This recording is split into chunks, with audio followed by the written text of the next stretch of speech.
kinerja pendidikan profesi guru dalam jabatan tahun 2025. Perkenalkan, nama saya Agustina Hyasinta Demon SPD, guru mata pelajaran Pendidikan Agama Katolik dan Budi Pekerti. Saya mengajar di SDK Hiketegera Maumere, Kabupaten Sika, Provinsi Nusa Tenggara Timur. Saya sekarang sebagai mahasiswa PPG di LPTK Sekolah Tinggi Katolik Santo Yakobus Merauke dengan NIM 25869050068. Pada kesempatan hari ini, Jumat 10 Oktober 2025, saya akan melaksanakan kegiatan praktek pembelajaran untuk memenuhi ujian kinerja. Kegiatan pembelajaran hari ini dilaksanakan di kelas 4 elemen Yesus Kristus, materi 10 perintah Allah sebagai pedoman hidup.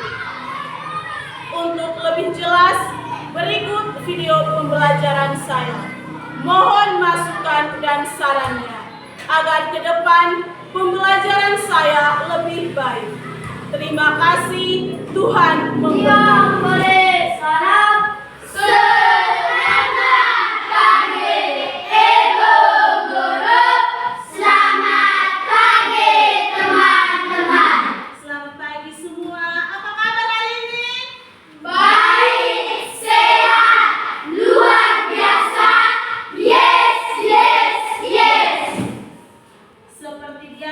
Sebagai umat beriman, sebelum memulai pelajaran kita awali dengan doa. Ibu minta Kristabel memimpin kita dalam doa. Teman-teman dan ibu, marilah kita berdoa. Dalam nama Bapa dan Putra dan Roh Kudus. Amin. Ya Yesus yang penuh kasih, pada hari ini kami hendak belajar mengenal 10 perintah Allah. Ajarilah kami mengenal perintah-perintah-Mu, agar kami mematuhinya, bukan karena takut, melainkan sebagai bukti bahwa kami mengasihi Tuhan, yang selamanya mengasihi dan menyelamatkan kami, karena Engkaulah Tuhan dan pengantara kami, kini dan sepanjang masa. Amin. Dalam nama Bapa dan Putra dan Roh Kudus. Amin. Sudah siap untuk belajar hari ini? Sudah. Ibu mengecek kehadiran kalian.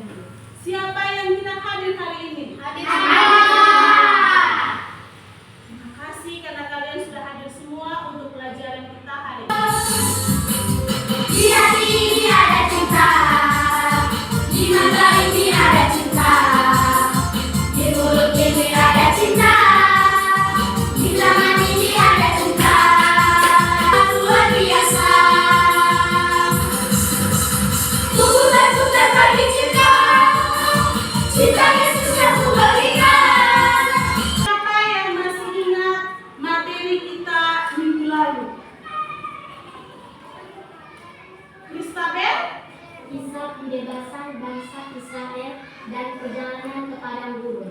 Kisah pembebasan bangsa Israel dan perjalanan ke padang gurun, yang menunjukkan bahwa Allah itu selalu setia dan menyayangi bangsa Israel sebagai umat pilihannya. Kita belajar tentang 10 perintah Allah sebagai pedoman hidup. Kita belajar tentang apa, anak-anak? 10 perintah sebagai pedoman hidup. 10 perintah Allah sebagai pedoman hidup. Adapun tujuan pembelajaran kita hari ini adalah kalian sebagai peserta didik, di akhir pembelajaran nanti kalian mampu mengenal 10 perintah Allah sebagai pedoman hidup, sehingga dapat mewujudkannya melalui sikap dan tindakan dalam hidup sehari-hari dengan penuh kesadaran dan sukacita. Apa itu peraturan? Saskia? Peraturan adalah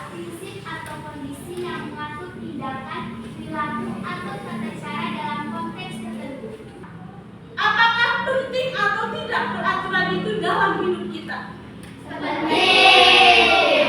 Apa peraturan itu penting dalam hidup kita sehari-hari? Mita? Melindungi hak dan kebebasan. Laura? Mewujudkan keadilan. Untuk mewujudkan keadilan. Menurut orang, peraturan itu penting untuk mewujudkan keadilan. Menjamin keamanan. Menurut Laura, peraturan itu penting karena peraturan itu dapat menjamin keamanan dalam hidup kita sehari-hari supaya kita selalu merasa aman dan nyaman. Ibu minta kalian dalam kelompok masing-masing mengamati gambar.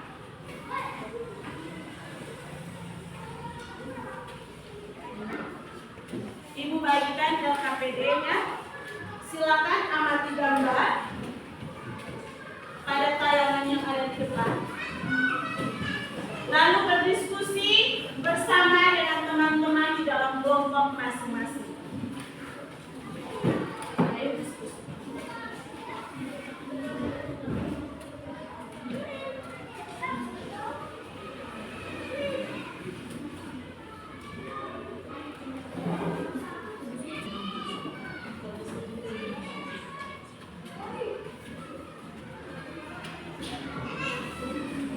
Silakan bekerja sama dengan teman dalam kelompok masing-masing.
Selamat pagi Ibu Guru dan teman-teman. Selamat pagi. Saya perwakilan dari kelompok 1 melaporkan hasil diskusi kami tentang persoalan yang terjadi di dalam kelas berdasarkan gambar dan peraturan yang harus ditaati. 1. Persoalan yang ditemukan. Datang terlambat. Peraturan yang diperlukan adalah datang tepat waktu. 2. Persoalan yang ditemukan. Kelas kotor. Peraturan yang diperlukan adalah membuat piket kelas. 3. Persoalan yang ditemukan. Menyontek saat ujian. Peraturan yang diperlukan adalah rajin belajar. 4. Persoalan yang ditemukan. Keributan dalam kelas. Peraturan yang diperlukan adalah menjaga ketertiban dalam kelas. 5. Persoalan yang ditemukan. Tidur dalam kelas. Peraturan yang diperlukan adalah tidak boleh tidur di dalam kelas. Sekian dan terima kasih. Kita beri tepuk tangan dulu. Terima kasih kelompok 1 sudah melaporkan hasil diskusi kelompoknya. Sekarang Ibu beri kesempatan kepada kelompok 2 untuk menanggapi hasil diskusi dari kelompok 1. Silakan.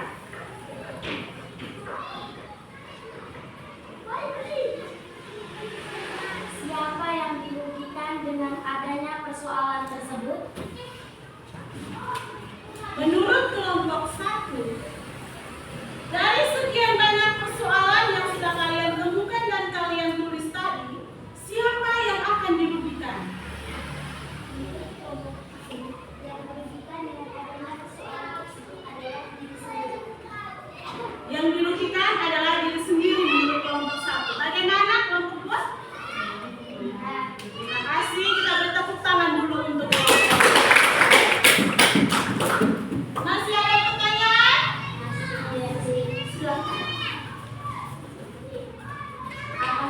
semua pihak melaksanakan peraturan yang kalian susun, bagaimana suasana yang akan kita rasakan?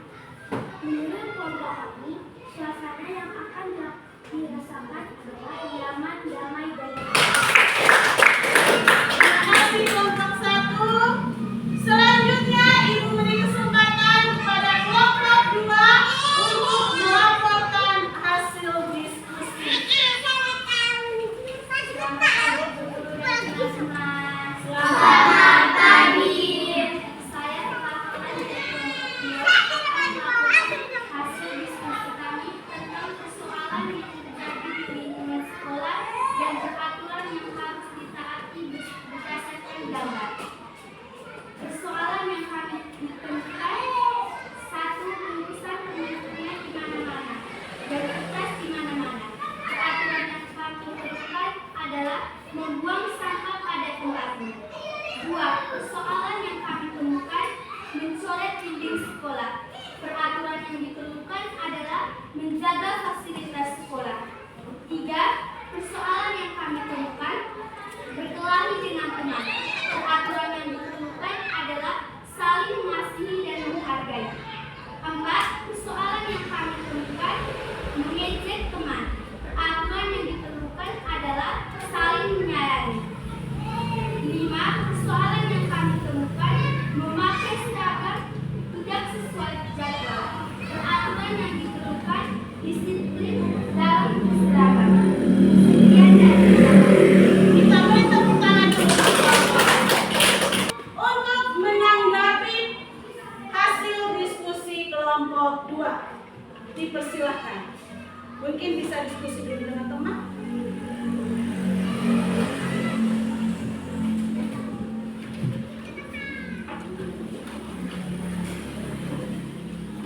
Sudah? Silakan. Untuk siapakah peraturan yang kalian susun?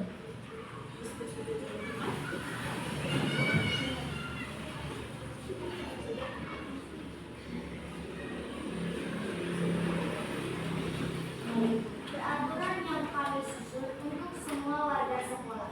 Menurut kelompok 2, peraturan yang sudah mereka susun tadi untuk semua warga sekolah. Bagaimana kelompok 1? Benar. Tepuk tangan dulu. Apakah masih ada pertanyaan yang lain kelompok 1? Silakan. Apa yang harus kita lakukan agar peraturan yang kita susun ditaati? Silakan diskusi dengan teman. Apa yang harus kalian lakukan supaya peraturan-peraturan yang sudah kalian susun tadi ditaati oleh semua warga sekolah? Silakan menjawab.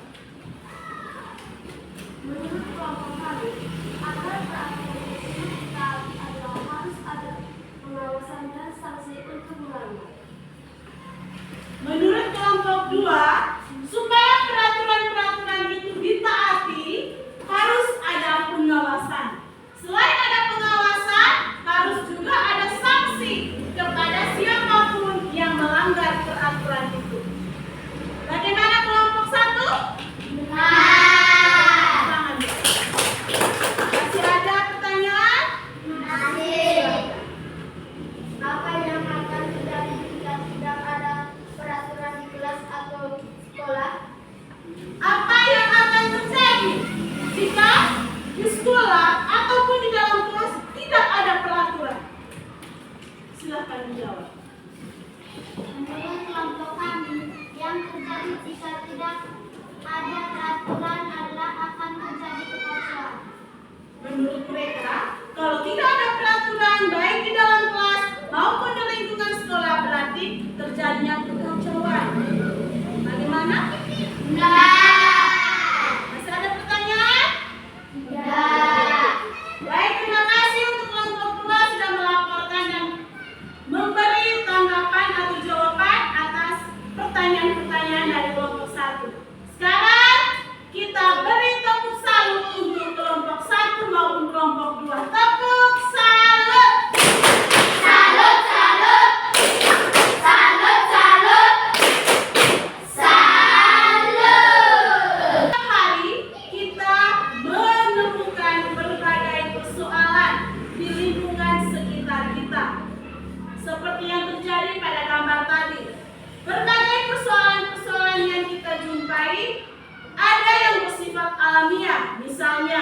daun kering yang jatuh yang mengakibatkan halaman sekolah kotor.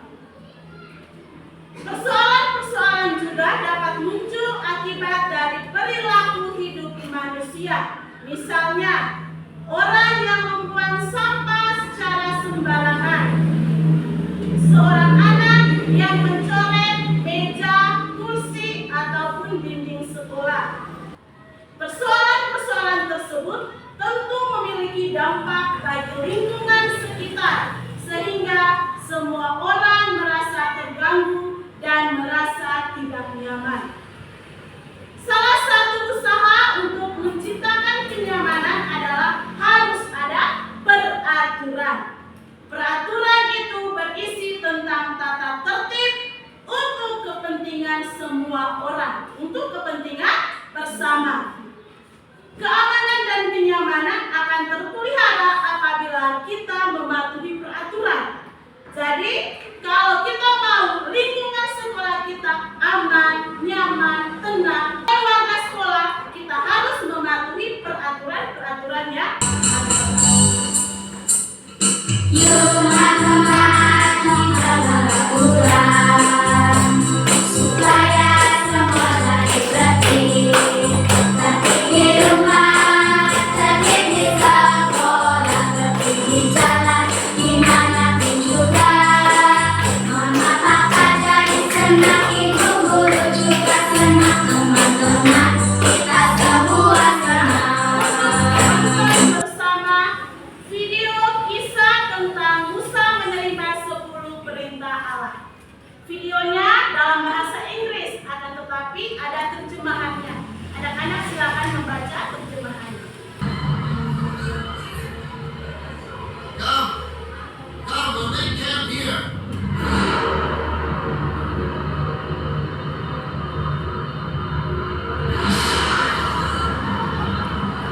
Do you not hear it?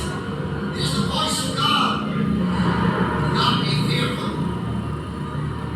One day, you will all be able to open your hearts to his voice. Now, I must go up on the mountain and talk with God. Be careful, Moses. I am with God. Watch over our people. They may grow restless. I know.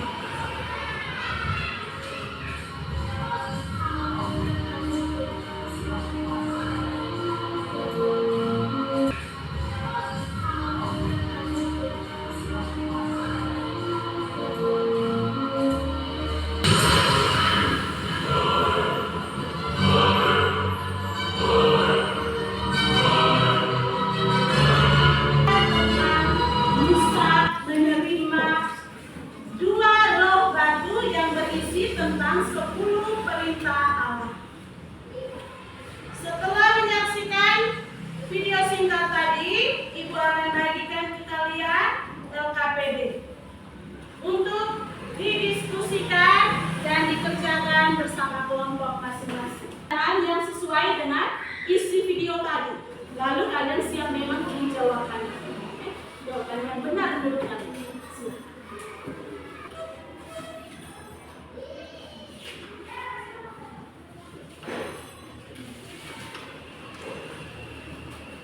Ibu kasih kesempatan masing-masing kelompok 10 menit untuk berdiskusi. Buat pertanyaan, lalu siapkan memang dengan jawabannya.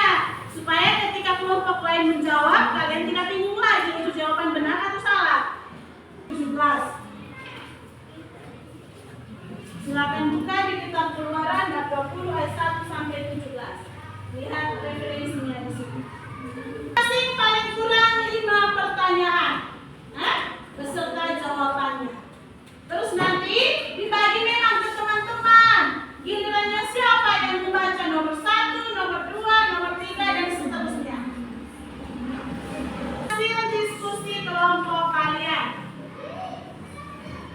Ibu kasih kesempatan yang pertama untuk kelompok 1. Silakan membaca pertanyaan-pertanyaan yang sudah kalian buat tadi berdasarkan isi dari video tentang Musa menerima 10 perintah Allah. Lalu kelompok 2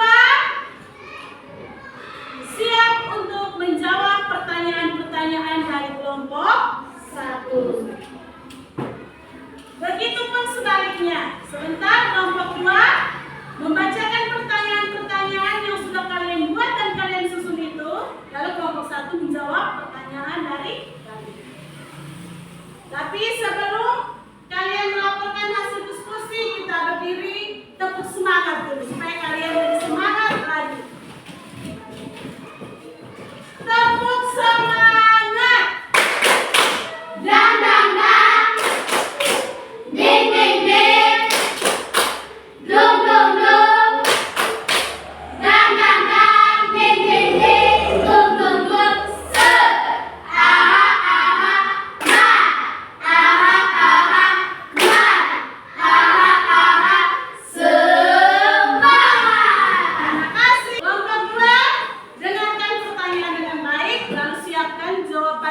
utama.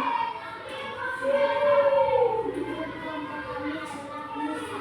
Musa, menurut mereka tokoh utama dari video tadi adalah Musa. Bagaimana kelompok satu? Benar. Tepuk tangan dulu. Lanjut pertanyaan yang berikut. Di mana tempat Musa menerima loh batu? Di mana tempat Musa menerima loh batu? Menurut kelompok kami adalah di Gunung Sinai.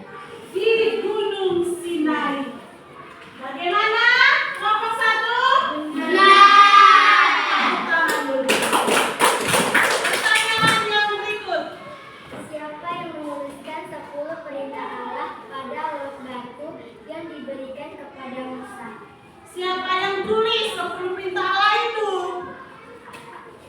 Menurut kelompok kami yang menulis 10 perintah Allah pada loh batu yang diberikan kepada Musa adalah Allah.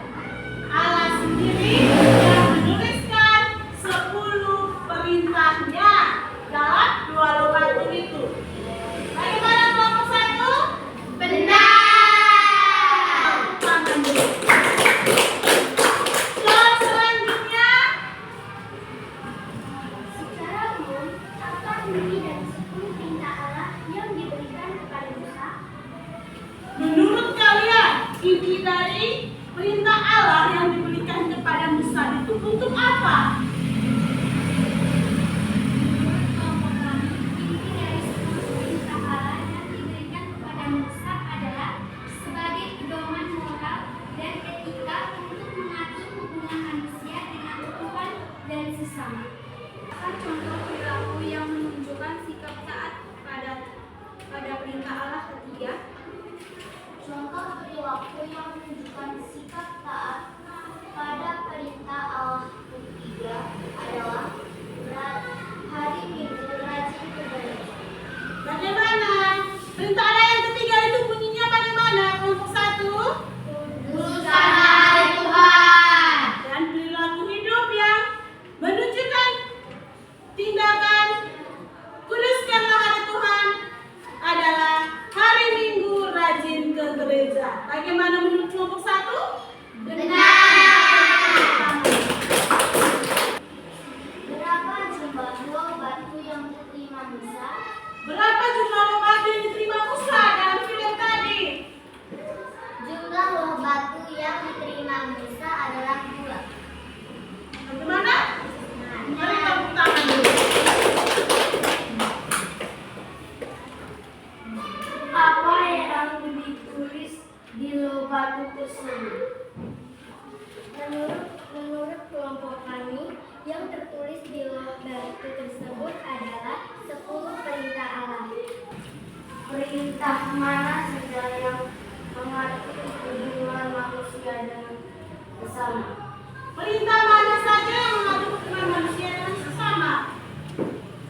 Menurut kelompok kami, perintah yang mengatur hubungan manusia dengan sesama adalah 4-10. Jadi anak-anak, berdasarkan video yang sudah kalian tonton tadi dan berdasarkan kitab suci Keluaran bab 20 ayat 1 sampai 17 yang sudah kalian baca dan lihat tadi ketika membuat pertanyaan-pertanyaan, Musa menerima 10 perintah Allah tadi di Gunung Sinai.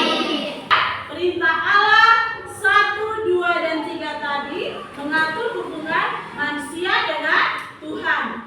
Sedangkan perintah Allah dari keempat, 5, 6, 7, 8, 9, dan 10 mengatur hubungan manusia dan sesama dalam hidup sehari. Ada beberapa kesimpulan atau ringkasan untuk kalian catat di buku catatan.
Sepakat.